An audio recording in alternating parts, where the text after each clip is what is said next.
Hi hello ನಮಸ್ಕಾರ ಎಲ್ಲರಿಗೂ ನನ್ನ ಚಾನಲ್ಗೆ ಸ್ವಾಗತ. ಎಲ್ಲರೂ ಹೇಗಿದ್ದೀರಿ? ಎಲ್ಲರೂ ಆರಾಮಾಗಿರಿ ಅಂತ ಹಾರೈಸ್ತಾ ಇವತ್ತಿನ ವಿಡಿಯೋನ ಸ್ಟಾರ್ಟ್ ಮಾಡ್ತಾ ಇದ್ದೀನಿ. ಇದು ನನ್ನ ಪ್ರೆಗ್ನೆನ್ಸಿ ರಿಲೇಟೆಡ್ ವಿಡಿಯೋ ಆಗಿದೆ. ಇವತ್ತಿನ ವಿಡಿಯೋದಲ್ಲಿ ತುಂಬಾ ಸ್ಪೆಷಲ್ ಅನ್ಬೋದು, ಯಾಕಂದರೆ ಇವತ್ತು ಫಸ್ಟ್ ಟೈಮ್ ನನ್ನ ಮಗನ ಫೇಸ್ನ ರಿವೀಲ್ ಮಾಡ್ತಾ ಇದ್ದೀನಿ. ಹಾಗೆಯೇ ತುಂಬಾ ಇಂಟ್ರೆಸ್ಟಿಂಗ್ ಥಿಂಗ್ಸ್ನ ನಿಮ್ಮ ಜೊತೆ ಶೇರ್ ಮಾಡ್ಕೊತಾ ಇದ್ದೀನಿ. ಬನ್ನಿ ಹಾಗಾದರೆ ತಡ ಮಾಡದೆ ವಿಡಿಯೋನ ಸ್ಟಾರ್ಟ್ ಮಾಡೋಣ.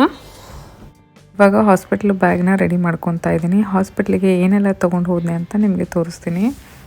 ಇಲ್ಲಿ ಮಗುವಿಂದ ಒಂದು ಡ್ರೆಸ್ ಇಟ್ಕೊಂಡಿದ್ದೀನಿ, ಹಾಗೆ ಕೈಗೆ ಹಾಕ್ಕೊಳಿಕ್ಕೆ ಅದಕ್ಕೆ ಮಿಟನ್ಸ್ ಇಟ್ಕೊಂಡಿದ್ದೀನಿ. ಮತ್ತು ಇದು ಬ್ಲ್ಯಾಂಕೆಟು, ರ್ಯಾಪ್ ಅದೆಲ್ಲ ಮಾಡಲಿಕ್ಕೆ ಯೂಸ್ ಆಗುತ್ತೆ ಅಂಥೇಳಿ. ಮತ್ತು ಮೋಸ್ಟ್ ಆಫ್ ದ ಥಿಂಗ್ಸ್ ಏನು ಇವಾಗ ಯೂಸ್ ಮಾಡ್ತಾ ಇದ್ದೀನಲ್ಲ ಅವೆಲ್ಲ ನನ್ನ ಫ್ರೆಂಡ್ಸ್ ಗಿಫ್ಟ್ ಕೊಟ್ಟಿದ್ದು.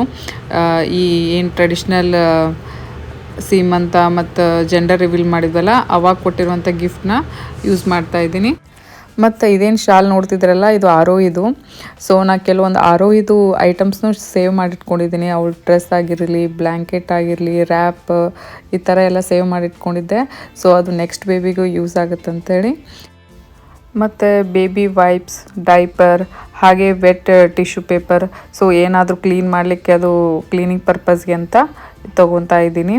ಹಾಗೆಯೇ ಹಾಟ್ ಬ್ಯಾಗ್, ಇದೇ ಥರ ಕೆಲವು ನನಗೆ ಏನು ನೆಸಸರಿ ಅನ್ನಿಸ್ತಾ ಇದ್ವಲ್ಲ ಅದನ್ನು ಹಾಕ್ಕೊತಾ ಇದ್ದೆ ಬ್ಯಾಗಲ್ಲಿ. ಹಾಸ್ಪಿಟಲ್ಲಿ ಒಂದು ಬುಕ್ಲೆಟ್ ಕೊಟ್ಟಿರ್ತಾರೆ, ಅದರಲ್ಲೆಲ್ಲ ಏನೇನು ಕ್ಯಾರಿ ಮಾಡಬೇಕು ಏನಿಲ್ಲ ಅಂಥೇಳಿ ಅವ್ರು ಅದರಲ್ಲಿ ಮೆನ್ಷನ್ ಮಾಡಿದರು. ಅಮ್ಮನಿಗೆ ಮತ್ತು ಮಗುಗೆ ಏನೆಲ್ಲ ನೆಸಸರಿ ಇರುತ್ತಲ್ವ ಆಫ್ಟರ್ ಡೆಲಿವರಿ ಅವೆಲ್ಲ ಹಾಸ್ಪಿಟ್ಲಿಂದನೇ ಪ್ರೊವೈಡ್ ಮಾಡ್ತಾರೆ. ನೀವು ಏನು ಥರದ್ದು ಬೇಕಾಗಿಲ್ಲ, ಬಟ್ ನಿಮಗೇನಾದ್ರು ಕಂಫರ್ಟೇಬಲ್ ಆಗಿ ಬೇರೆ ಐಟಮ್ಸ್ ಬೇಕು ಅನಿಸಿದ್ರೆ ನೀವು ತೊಗೊಂಡು ಬರ್ಬೇಕಂತ ಹೇಳಿದರು. ಸೊ ಹೀಗಾಗಿ ನನಗೆ ಏನು ನೆಸಸರಿ ಕಂಫರ್ಟೇಬಲ್ ಆಗಿರುವಂತಹ ಡ್ರೆಸ್ ಆಗಿರಲಿ ಅವನ್ನೆಲ್ಲ ಕ್ಯಾರಿ ಮಾಡ್ತಾ ಇದ್ದೀನಿ. ಇಲ್ಲಿ ಬ್ರೆಸ್ಟ್ ಫೀಡಿಂಗ್ ಅದೆಲ್ಲ ಈಸಿ ಆಗಲಿಕ್ಕೆ ಈ ಥರದ ಡ್ರೆಸ್ಗಳನ್ನೆಲ್ಲ ತೊಗೊಂಡಿದ್ದೀನಿ. ಹಾಗೆಯೇ ಟೂತ್ ಪೇಸ್ಟ್ ಮತ್ತು ಹೆಡ್ ಬಾತ್ ಏನಾದರೂ ಮಾಡಿದರೆ ಬೇಗನೆ ಆರಲಿ ಅಂತ ಹೇರ್ ಡ್ರೈಯರ್ ಅದೆಲ್ಲ ಇಟ್ಕೊಂಡಿದ್ದೀನಿ. ಬಾಡಿ ಸೋಪ್ ಈ ಥರದ್ದೆಲ್ಲ ಚಿಕ್ಕ ಪುಟ್ಟದೆಲ್ಲ ಐಟಮ್ ಕೂಡ ಪ್ಯಾಕ್ ಮಾಡ್ಕೊಂಡಿದ್ದೆ. ಮತ್ತು ಆದಷ್ಟು ಈ ಬ್ಯಾಗ್ನೆಲ್ಲ 1 ಮಂತು ಅಥವಾ 15 ಡೇಸ್ ಮುಂಚೆಗೆ ರೆಡಿ ಮಾಡಿಟ್ಕೊಂಡ್ರೆ ಚಲೋ. ಏನಾದರೂ ಎಮರ್ಜೆನ್ಸಿ ಇದ್ದರೆ ಬೇಗನೆ ತೊಗೊಂಡು ಹೋಗಲಿಕ್ಕೆ ಈಸಿ ಆಗುತ್ತೆ. ಮತ್ತು ಹಾಸ್ಪಿಟ್ಲ್ ಅವ್ರದ್ದೇ ಆನ್ಲೈನ್ ಆ್ಯಪ್ ಇದೆ, ಅದರಲ್ಲಿ ಎಲ್ಲ ನಮ್ಮದು ಮೆಡಿಕಲ್ ರಿಪೋರ್ಟ್ ಮತ್ತು ಇನ್ಫಾರ್ಮೇಷನ್ ಎಲ್ಲ ಸ್ಟೋರ್ ಇರುತ್ತೆ. ಹೀಗಾಗಿ ನಾನು ಆ ಥರದ ಮೆಡಿಕಲ್ ರಿಪೋರ್ಟ್ನ ಏನೂ ಕ್ಯಾರಿ ಮಾಡ್ತಾಯಿಲ್ಲ. ಬಟ್ ಏನಾದರೂ ಆ ಥರ ನಿಮಗೆ ಕ್ಯಾರಿ ಮಾಡೋಗಿದ್ದರೆ ಅವನ್ನೆಲ್ಲ ಒಂದೇ ಕಡೆ ಇಟ್ಕೊಳ್ರಿ ಬ್ಯಾಗಲ್ಲಿ, ಸೊ ಈಸಿ ಆಗುತ್ತೆ. ಮತ್ತು ನರ್ಸ್ಗಳು ಮಾತ್ರ ತುಂಬ ಪ್ರೀತಿಯಿಂದ ನೋಡ್ಕೊಂಡಿದ್ದಾರೆ. ಸೊ ಆ ನರ್ಸ್ಗಳಿಗೆಲ್ಲ ಥ್ಯಾಂಕ್ ಯು ಹೇಳಲಿಕ್ಕೆ ನಾನು ಒಂದು ಪುಟಾಣಿ ಆದಂಥ ಗಿಫ್ಟ್ ಪ್ಯಾಕ್ ಮಾಡ್ಕೊತಾ ಇದ್ದೀನಿ. ಇದರಲ್ಲಿ ಕೀ ಬೆಂಚ್, ಲಿಪ್ ಗ್ಲೌಸ್ ಮತ್ತು ಮಿನಿ ಪರ್ಸ್ನ ಹಾಕಿದ್ದೆ. ಬಟ್ ಆ ವಿಡಿಯೋ ಎಲ್ಲ ಮಿಸ್ ಆಗಿದೆ. ಅರೌಂಡ್ 15 ಈ ಥರದ್ದು ಗುಡಿ ಬ್ಯಾಗ್ ರೆಡಿ ಮಾಡ್ಕೊಂಡಿದ್ದೆ ನರ್ಸ್ಗಳಿಗೆ ಅಂಥೇಳಿ. ಮತ್ತು ಡಾಕ್ಟರ್ಗೆ ಒಂದು ಹ್ಯಾಂಡ್ ಬ್ಯಾಗ್ ತೊಗೊಂಡಿದ್ದೆ.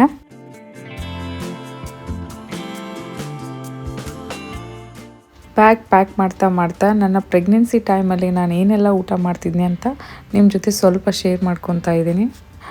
ಇದೇನೆಲ್ಲ ಓಪನ್ ಮಾಡ್ತಿದ್ದೇನಲ್ಲ ಇದು ನನ್ನ ಫ್ರೆಂಡ್ಸ್ ಎಲ್ಲ ನನಗೆ ಬಾಕ್ಸ್ ಕೊಟ್ಟು ಕಳಿಸ್ತಾಯಿದ್ರು. ತುಂಬ ಕೇರ್ ಮಾಡಿದ್ದಾರೆ. ಸೊ ಇಲ್ಲಿ ನೋಡ್ಬೋದು ಇಡ್ಲಿ, ಚಟ್ನಿ ಮತ್ತು ಒಂದು 3 ಥರದ್ದು ಡ್ರೈ ಚಟ್ನಿ ಈ ಥರದ್ದೆಲ್ಲ ಕಳಿಸಿದ್ದಾರೆ. ಬೇರೆ ಬೇರೆ ಫ್ರೆಂಡ್ಸ್ಲಿಂದ ವೆರೈಟಿ ಅಡುಗೆ ಮಾಡಿ ಕಳಿಸಿದ್ದಾರೆ. ನಾನು ನಿಮ್ಗೆ ಕೆಲವು ವಿಡಿಯೋ ಕ್ಲಿಪ್ಸ್ ಹಾಕಿದ್ದೀನಿ ಏನೆಲ್ಲ ಅಂತ ನೋಡ್ಬೋದು. ನಾನು ಯೂಶ್ವಲಿ ರೆಗ್ಯುಲರ್ ಟೈಮಲ್ಲಿ ತುಂಬಾ ಜಂಕ್ ಫುಡ್ ಲೈಕ್ ಮಾಡ್ತೀನಿ. ಬಟ್ ಪ್ರೆಗ್ನೆನ್ಸಿ ಟೈಮಲ್ಲಿ ನಾನು ತುಂಬಾ ಹೆಲ್ದಿ ಫುಡ್ ಊಟ ಮಾಡಿದ್ದೀನಿ. ಮಿಲೆಟ್ಸ್ ಆಗಿರ್ಬೋದು, ಹಣ್ಣು, ತರಕಾರಿ, ಒಂದು ಆ್ಯಪಲ್ ಮತ್ತು ಪೊಮೊಗ್ರೆನೇಟ್ ಎವ್ರಿ ಡೇ ತಿಂತಾ ಇದ್ದೆ. ಯಾವತ್ತೂ ನಾನು ಈ ಥರ ಜಂಕ್ ಫುಡ್ ಎಲ್ಲ ತಿಂದಿಲ್ಲ. ತುಂಬ ರೇರ್ 1 or 2 ಟೈಮ್ಸ್ ತಿಂದಿದ್ದೀನಿ ಅನಿಸುತ್ತೆ. ಇವಳು ನಂದು ಮಂಗಳೂರು ಫ್ರೆಂಡು. ಸೊ ನಂಗೆ ನೀರು ದೋಸೆ ಇಷ್ಟ ಅಂತ ಹೇಳಿದ್ದೆ. ಅವಳು ಮನೇಲಿಂದನೇ ಹಿಟ್ಟು ಮಾಡ್ಕೊಂಡು ಬಂದು ಬಿಸಿಯಾಗಿ ನನಗೆ ಮಾಡಿಕೊಡ್ತಾ ಇದ್ದಾಳೆ. ಸೊ ನನಗಂತೂ ಫುಲ್ ಖುಷಿಯಾಗಿತ್ತು ಆ ದಿನ, ಎಷ್ಟು ಕೇರ್ ಮಾಡ್ತಿದ್ದಾರೆ ಅಂಥೇಳಿ. ಮತ್ತು ಪ್ರೆಗ್ನೆಂಟ್ ಆದ ಮೊದಲು 4 ಮಂತ್ಸ್ ಏನಿತ್ತಲ್ಲ ಆವಾಗೆಲ್ಲ ನಾನು ಏನೂ ಟಯರ್ಡ್ ಆಗುವಂಥ ಕೆಲಸ ಏನೂ ಮಾಡಿಲ್ಲ. ತುಂಬ ಆರಾಮಾಗಿ ಕೆಲಸ ಮಾಡ್ಕೊಂಡು ಹೋಗ್ತಾ ಇದ್ದೆ. ಏನು ವಜ್ಜಂದು ಏನೂ ಎತ್ತಿದ್ದಿಲ್ಲ. ಆಮೇಲೆ 5 ಮಂತ್ಸ್ ರನ್ನಿಂಗಲ್ಲಿದ್ದಾಗ ಸ್ವಲ್ಪ ವಾಕ್ ಮಾಡೋಕ್ಕೆ ಸ್ಟಾರ್ಟ್ ಮಾಡಿದೆ. ಹಾಗೆ 9 ಮಂತ್ಸ್ ತನಕ ಅದು ಸ್ವಲ್ಪ ಇನ್ಕ್ರೀಸ್ ಮಾಡ್ಕೊತ ಹೋದೆ. ಮತ್ತು ನಂದು ಇನ್ನೊಬ್ಬರು ಫ್ರೆಂಡು, ಅವರು ಉತ್ತರ ಕರ್ನಾಟಕದವರು, ಅವರು ಈ ಎಣ್ಗಾಯಿ ಪಲ್ಯ ಮತ್ತು ರೊಟ್ಟಿ ಕಳಿಸಿದಾರ. ಹಾಗೆ ಇನ್ನೊಬ್ಬರು ಫ್ರೆಂಡು ಹೋಳಿಗೆ, ಪರಾಟ, ಇದೇ ಥರ ತುಂಬ ಐಟಮ್ಸ್ನ ಫ್ರೆಂಡ್ಸ್ ಕಳಿಸ್ತಾನೆ ಇದ್ದರು. ಬಟ್ ಎಲ್ಲ ವಿಡಿಯೋನ ನಾನು ರೆಕಾರ್ಡ್ ಮಾಡ್ಕೊಂಡಿಲ್ಲ. ಮತ್ತು ನಾನು ಯಾವಾಗಲೂ ಅಷ್ಟೇ ಡಾಕ್ಟ್ರ್ ಮೀಟ್ ಮಾಡೋಕ್ಕೆ ಹೋದಾಗ ಒಂದು ಲಿಸ್ಟ್ ಆಫ್ ಕ್ವಶನ್ಸ್ನ ಬರೆದಿಟ್ಕೊಂಡು ಹೋಗಿರ್ತಿದ್ದೆ. ಸೊ ಅವ್ರಿಗೆಲ್ಲ ಕೇಳ್ತಿದ್ದೆ, ನಾನು ಏನೇನು ಡೌಟ್ಸ್ ಇದ್ದಾವೆ ಅದೆಲ್ಲ. ನನಗೂ ಫ್ಯಾಮ್ಲಿ ಮತ್ತು ಫ್ರೆಂಡ್ಸ್ಲಿಂದ ತುಂಬ ಸಜೆಷನ್ ಬರ್ತಿತ್ತು, ಹಂಗೆ ಮಾಡಬೇಕು, ಹಿಂಗೆ ಮಾಡಬೇಕು ಅಂತ. ನನಗೇನಾದರೂ ಅದು ಇಷ್ಟ ಆಯ್ತಂದ್ರೆ ನಾನು ಮೊದಲು ಅದನ್ನು ಹೋಗಿ ಡಾಕ್ಟ್ರಿಗೆ ಕೇಳ್ತಿದ್ದೆ, ಈ ಥರ ಮಾಡ್ಬೋದಾ ಅಂತ. ಅವ್ರಲ್ಲಿಂದ ಸಲಹೆ ತೊಗೊತಿದ್ದೆ. ಏನಾದರೂ ವಾಕ್ ಮಾಡೋದಾಗಿರಲಿ ಅಥವಾ ಏನಾದರೂ ತಿನ್ನಬೇಕಾಗಿತ್ತಂದ್ರೆ ಈ ಫುಡ್ ತಿನ್ಬೋದಾ ಅಂಥೇಳಿ ಎಲ್ಲ ಪ್ರತಿಯೊಂದೂ ಡಾಕ್ಟ್ರ್ ಕೇಳೇ ಮಾಡಿದ್ದೀನಿ. ನೀವು ಕೂಡ ಅಷ್ಟೇ ಏನಾದರೂ ಹೊಸದಾಗಿ ಟ್ರೈ ಮಾಡ್ತಾಯಿದ್ರೆ ದಯವಿಟ್ಟು ನಿಮ್ಮ ಡಾಕ್ಟ್ರನ್ನ ಕನ್ಸಲ್ಟ್ ಮಾಡಿ. ನನಗೆ ದೇವರಲ್ಲಿ ಸ್ವಲ್ಪ ಭಕ್ತಿ ಜಾಸ್ತಿ. ಸೊ ಹೀಗಾಗಿ ನಾನು ಪ್ರೆಗ್ನೆನ್ಸಿ ಟೈಮಲ್ಲಂತೂ ದೇವ್ರದ್ದು ಈ ನಾಮಸ್ಮರಣೆ ಆಗಿರಲಿ ಅಥವಾ ಶ್ಲೋಕ ಈ ಥರದನ್ನೆಲ್ಲ ಕೇಳ್ತಾ ಇದ್ದೆ. ಫಸ್ಟ್ ಪ್ರೆಗ್ನೆನ್ಸಿಯಲ್ಲಂತೂ ನಾನು ತುಂಬ ಮಾಡಿದ್ದೀನಿ. ಬಟ್ ಈ ಟೈಮಲ್ಲಿ ಅಷ್ಟು ಮಾಡಲಿಕ್ಕಾಗಿಲ್ಲ. ಕೆಲವು ಸ್ವಲ್ಪ ಮಾಡಿದ್ದೀನಿ. ಅದೇನಂತ ನಿಮ್ಮ ಜೊತೆ ಶೇರ್ ಮಾಡ್ಕೊತೀನಿ. ಸ್ಕೂಲ್ ಡೇಸ್ಲಿಂದನೂ ನಾನು ಈ ಬುಕ್ಗಳನ್ನ ನನ್ನ ಜೊತೆ ಇಟ್ಕೊಂಡಿದ್ದೀನಿ. ಜೀವನದಲ್ಲಿ ಒಮ್ಮೆ ಆದರೂ ಓದಬೇಕಾಗಿರುವಂತಹ ಮಹಾಗ್ರಂಥಗಳಿದು. ನಾನು 2 ಪ್ರೆಗ್ನೆನ್ಸಿಯಲ್ಲಿ ಕೃಷ್ಣನ ಪುಸ್ತಕನ ಓದಿದ್ದೀನಿ. ಹಾಗೆಯೇ ನಾನು ಒಂದು 3 ಮಂತ್ರಗಳನ್ನ ಕಂಪಲ್ಸರಿಯಾಗಿ ಕೇಳ್ತಾ ಇದ್ದೆ. ಗಣೇಶನ ಮಂತ್ರ, ಹಾಗೆಯೇ ಹನುಮಾನ್ ಚಾಲೀಸ್ ಮತ್ತು ಗಾಯತ್ರಿ ಮಂತ್ರ, ಇವನ್ನ ಡೈಲಿನೂ ಕೇಳ್ತಾ ಇದ್ದೆ. ಗಣೇಶನ ಭಾಳ ನಂಬ್ತೀನಿ. ಸೊ ನಂದು ಎಲ್ಲ ಕಷ್ಟ ಕಾಲ ಇರಲಿ, ಸುಖ ಕಾಲ ಇರಲಿ, ಅವಾಗ ಗಣೇಶ ಇರಲೇಬೇಕು. ಹೀಗಾಗಿ ನಾನು ಫಸ್ಟ್ ಡೆಲಿವರಿಗೂ ಇದೇ ಗಣೇಶನ ತೊಗೊಂಡು ಹೋಗಿದ್ದೆ. ಇವಾಗ ಕೂಡ ನಾನು ಇದೇ ಗಣೇಶನ ತೊಗೊಂಡು ಹೋಗ್ತಾ ಇದ್ದೀನಿ. ನಿಮಗೆ ಈ ಕಾರ್ಡ್ ಬ್ಲಡ್ ಬ್ಯಾಂಕಿಂಗ್ ಬಗ್ಗೆ ಗೊತ್ತಿರ್ಬೋದು ಅಂದ್ಕೊತೀನಿ. ಅಂದರೆ ಕಾರ್ಡ್ನ ಬ್ಲಡ್ ಮತ್ತು ಟಿಶ್ಯೂ ಏನಿರುತ್ತಲ್ಲ ಅದನ್ನು ಸ್ಟೋರ್ ಮಾಡಿಡುವಂಥದ್ದು. ನಿಮಗೇನಾದರೂ ಇದ್ರ ಬಗ್ಗೆ ಹೆಚ್ಚಿನ ಇನ್ಫಾರ್ಮೇಷನ್ ಬೇಕಾಗಿದ್ದರೆ ನೀವು ನಿಮ್ಮ ಡಾಕ್ಟ್ರನ್ನ ಕನ್ಸಲ್ಟ್ ಮಾಡಿ. ಅವರು ನಿಮಗೆ ಇದ್ರ ಬಗ್ಗೆ ಚೆನ್ನಾಗಿ ಮಾಹಿತಿ ಕೊಡ್ತಾರೆ. ಅದರದ್ದು ಕಿಟ್ ಆರ್ಡರ್ ಮಾಡಿದ್ವಿ. ಸೊ ಅದನ್ನು ಕೂಡ ನಾನು ಹಾಸ್ಪಿಟ್ಲಿಗೆ ತೊಗೊಂಡು ಹೋಗ್ತಾ ಇದ್ದೀನಿ.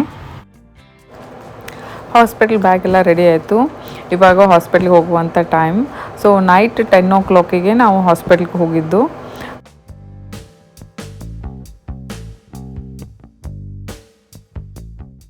ಮತ್ತು ಇದು ಡೆಲಿವರಿ ರೂಮ್.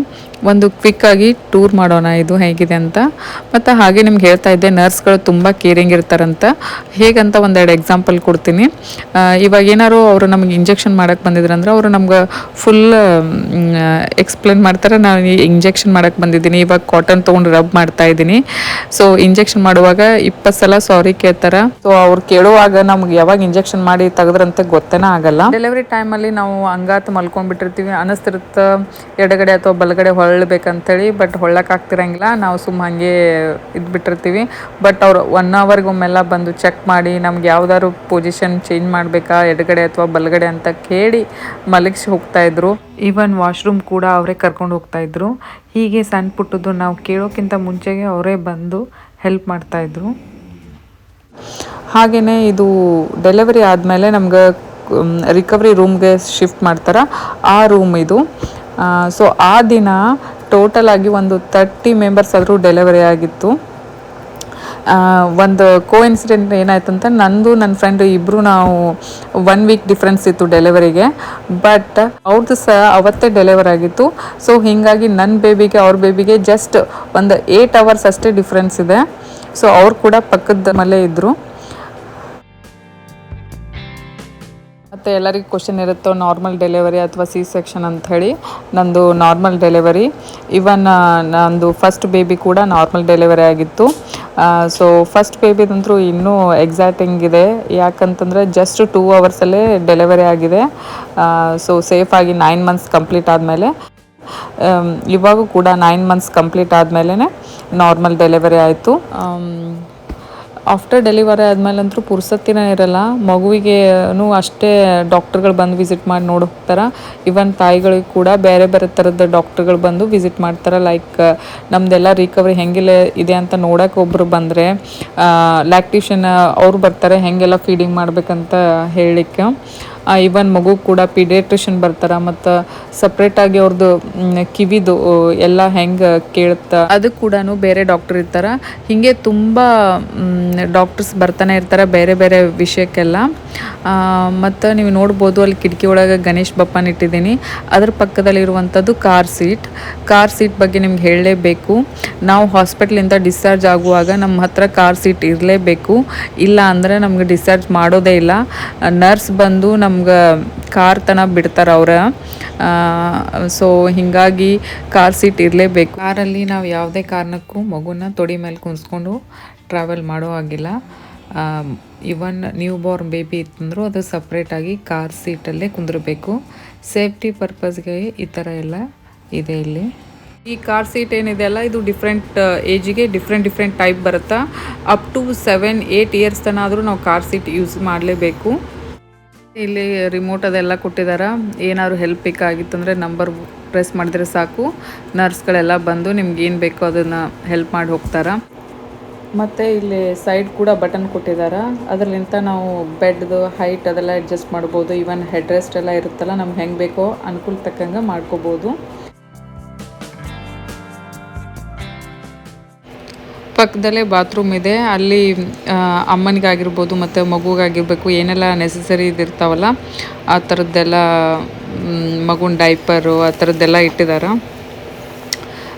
ಇವನ್ ಅವೆಲ್ಲ ಖಾಲಿ ಆದಮೇಲೆ ಅವಾಗವಾಗ ಬಂದು ಚೆಕ್ ಮಾಡಿ ರಿಫಿಲ್ ಕೂಡ ಮಾಡ್ತಾಯಿದ್ರು.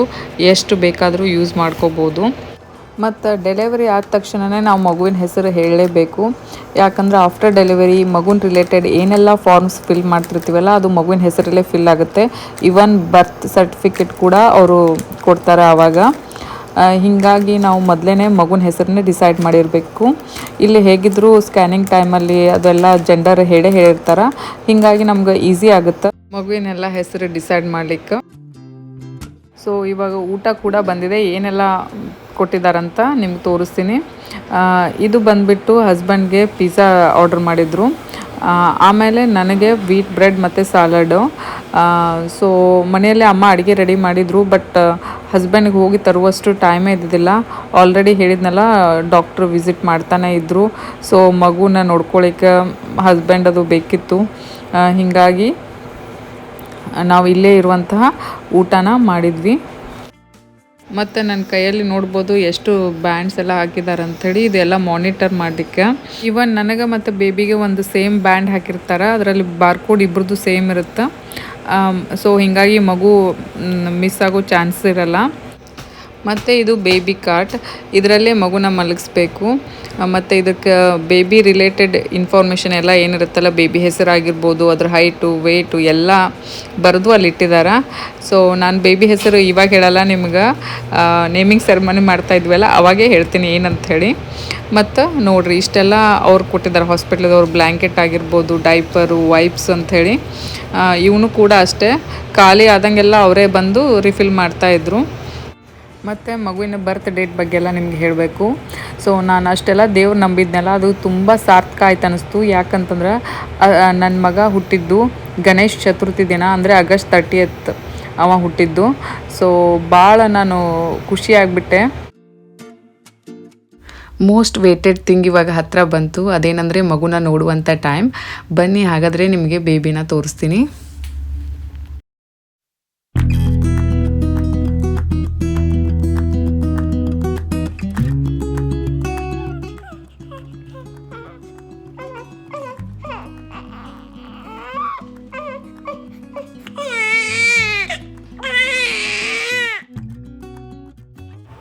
ಫಸ್ಟ್ ಟೈಮ್ ಮಗು ಅಳುತ್ತಲ್ಲ, ಅದನ್ನು ಕೇಳೋದೇ ಚೆಂದ.